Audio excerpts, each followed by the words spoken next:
Yeah, I'm okay. It was my foot. Oh, Yeah, they. too bad. That's Yeah, rough. I'm glad you're better, man. That's good. yeah, thank you. So, yeah. So I mean, obviously we get no immediate cash other than make deals. So what this list is, and if you want your own, so what I'm showing off here is that we have this list where we're going to be adding data, and we have about 2,100 names now. And this is all Luzerne County, which Nair, that's up by us, so we got plenty of boots on the ground up here. Okay. This is AI filtered. This is really good motivating factors, basically, a really high quality educational whatever. Um, and then I have created for those people who've asked for it. I can create it for anybody. I've created your own database. Like in this case, this is Connor's database. So I will assign in this spreadsheet, I'll assign certain ones to Connor, and it'll immediately show up here.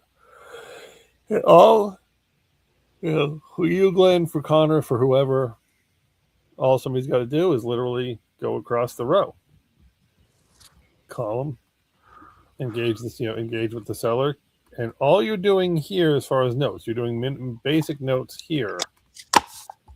Data signed, don't even care if you fill it in. Completed date, whatever. Number of attempts, and this is, by the way, this is number of attempts per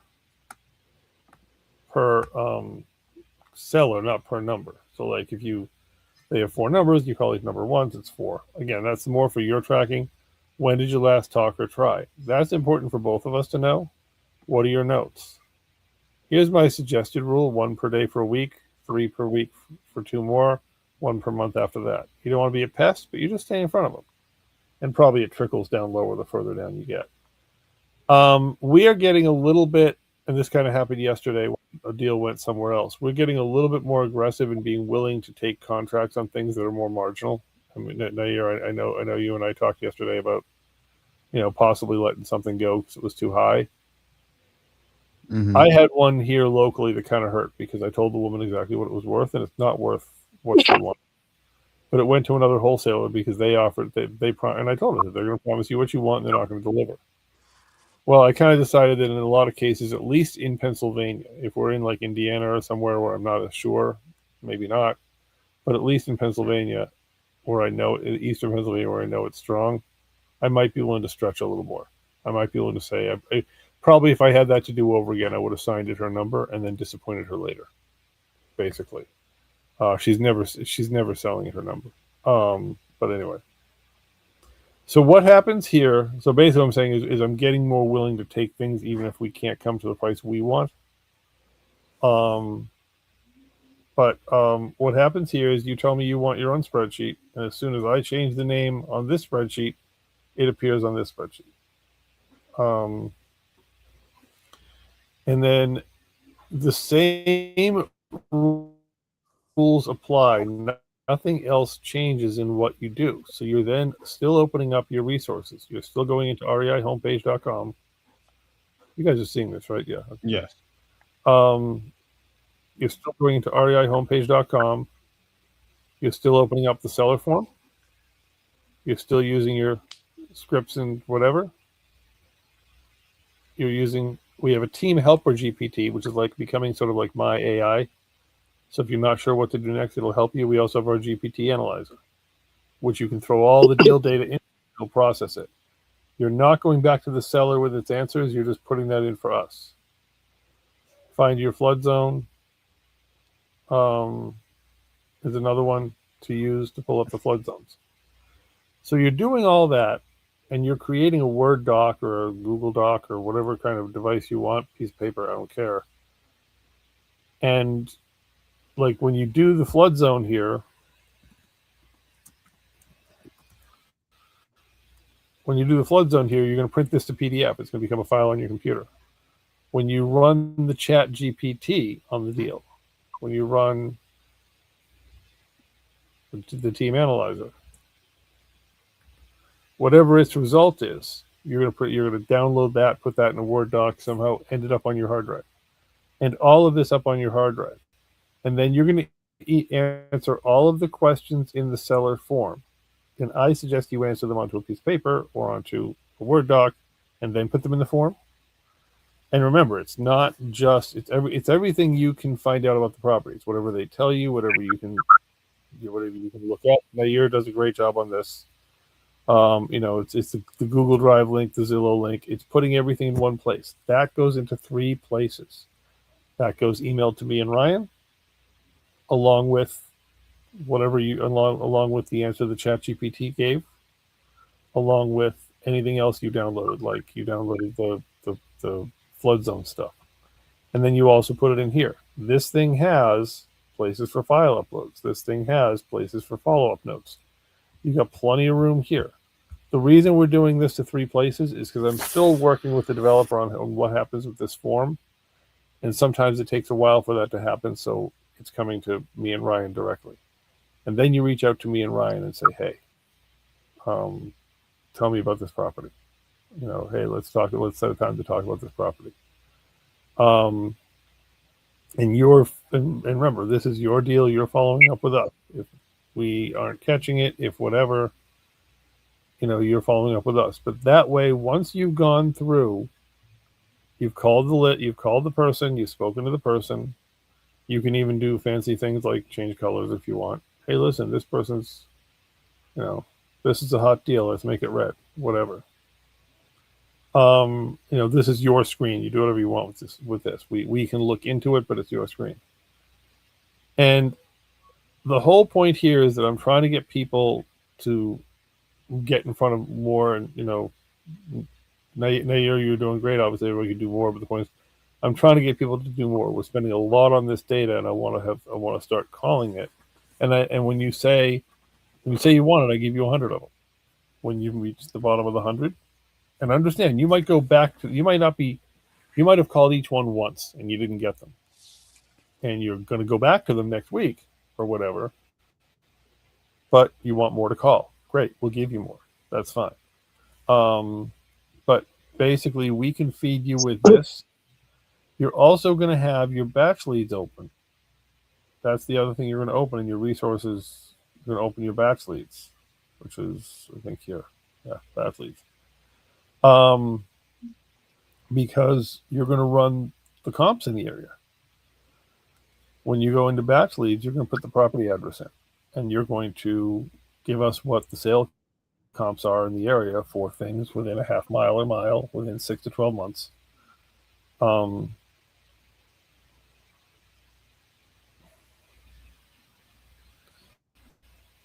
And we'll just use this one for example. By the way, batch leads has other numbers you can call. The point is, there's no reason at this point, and we also have self-storage numbers you can call. There's no reason at this point not to be, unless you're telling me you don't want to call, but there's no reason not to be outreaching. There's no reason not to be calling. But when you go into batch leads, you're going to print this to PDF and download it, because this will be another file you'll upload. You're going to go into comparables, and you don't care about active, you don't care about pending. You care about sold. You care about last 12 months are okay, last 6 months are better. Okay, within 1 mile, and that's okay. Half mile is better, but you can change that. And then down here, these are the sold comps. And you're going to look at them. I like to sort them by distance, for smallest distance first. And you're saying, okay, here's this house. It sold for, okay, so beautiful. And for those of you who didn't pick up on this, this is simulated furniture. This is virtual staging. It's okay, so we know beautiful with these facts, 1,000 square feet, sold for whatever that number was. So we set the page. But then you're able to say, hey, beautiful, the house we're talking about, if in beautiful condition, would sell for this. Similar condition house sold for that. So this is educating your information. This is educating you on, and us, on what the property is worth. You can also, if you want to get fancy, and batch leads has great tutorials on this. You can mark the ones that you think are most appropriate, and then select the ones that are thumbs that you think are most appropriate, and download those comps. again, you keep downloading stuff so you can upload it into the form and you can email it to me and Ryan. That way, when we're looking at it, we're not having to look for the Zillow link. We're not having to look for the Google Maps link. We're not having to go to Batch Leads ourselves. You've already shown us what Batch Leads said. You've already shown us what Google and everybody else has. So it's a real fast bing, bing, bing. We resolve it. You've even shown us what our Chat GPT value is. If you don't do it all every time, that's fine. It's a lot of this stuff is kind of, you don't need to rely on the seller to do this stuff. All you need to rely, you collect the answers from the seller that you can get. And it's fairly important that as much as they're willing to, you don't want the seller to say, that condition's okay, and you just accept that and move on. We have 10 different ways of asking what's okay. And at a certain point, the seller may not go for it. But, what's okay mean? Okay to Glenn might be totally different from okay to Nair. So, when was the last time the property was updated or renovated? It's a very similar question to what repairs does it need? How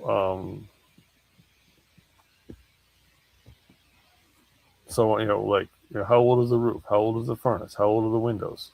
Okay, well, who was president when those were replaced? And the windows aren't that old. Well, you mean idea? Well, my kid was 2. How old is your kid now? 60? Okay, so then the windows are not new.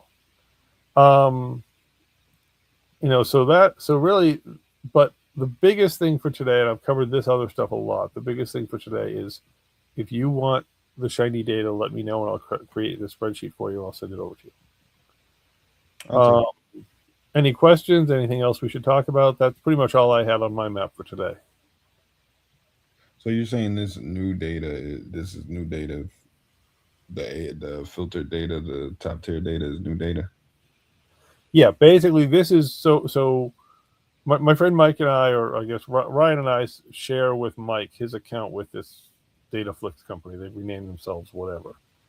And Dataflix is, and as soon as I find it, I'll send over the training their guy did. It's a phenomenal data source. And I can give you the login. We can talk about you getting the login. I'm hesitant because it's really Mike's account. But basically we have access to Luzerne County, which is a very popular county for investors. Mm-hmm. And we can do up to 100,000 leads per month, which we're already in month 2. So whatever. I don't even know if there is 100,000 leads in Luzerne County.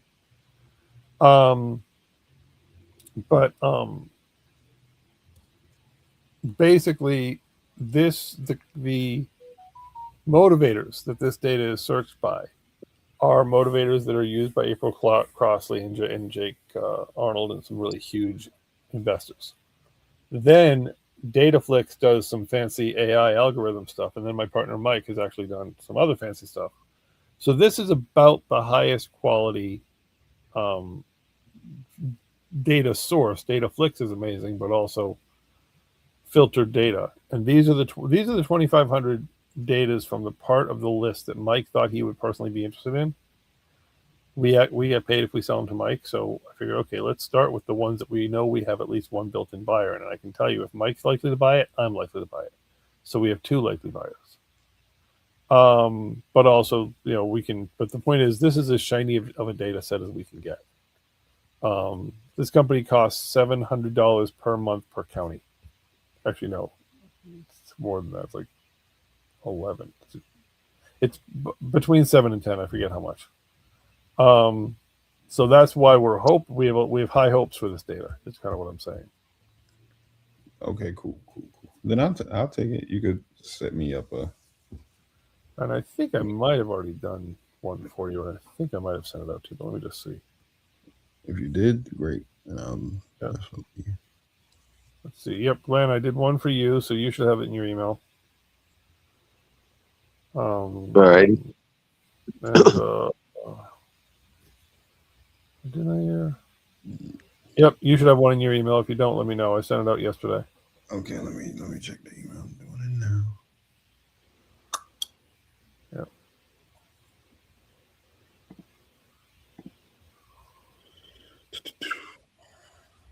I think Oh yeah, I did- see. Yep, I see Yep. it. Absolutely. and I Got think I it. did Will as well. So just make sure because Will's the next most likely one to have done it. Yep, I did Will too. And I just threw about 100 in there, and I figure, okay, when you burn through that, we can always add more. Okay. And then yes, I mean this is sort of this. I mean again, this isn't derailing what you're doing, but I'm like, all right, we have this. This is sort of like and Mike's experience with this is so Mike has been doing this company for about a year. But what he was doing was he was paying this huge amount for the entire county, and then he would send out like 500 postcards, and that's all he would do. And he kind of came to me. He's like, I don't really want to keep spending this to only send out 500 postcards and maybe get one deal a year. He's like, well, can we collaborate on using the data better? And that's really where I kind of fall into the equation is, kind of that. So I'm trying to get the AI dialogue going, which that's a train wreck. And at this point, I'm just going to hire a call center to call these numbers. But I'd rather have you guys call them. I would rather make this something we really can set up our own call center and just dial in and get them. Get them on the phone. Da da da.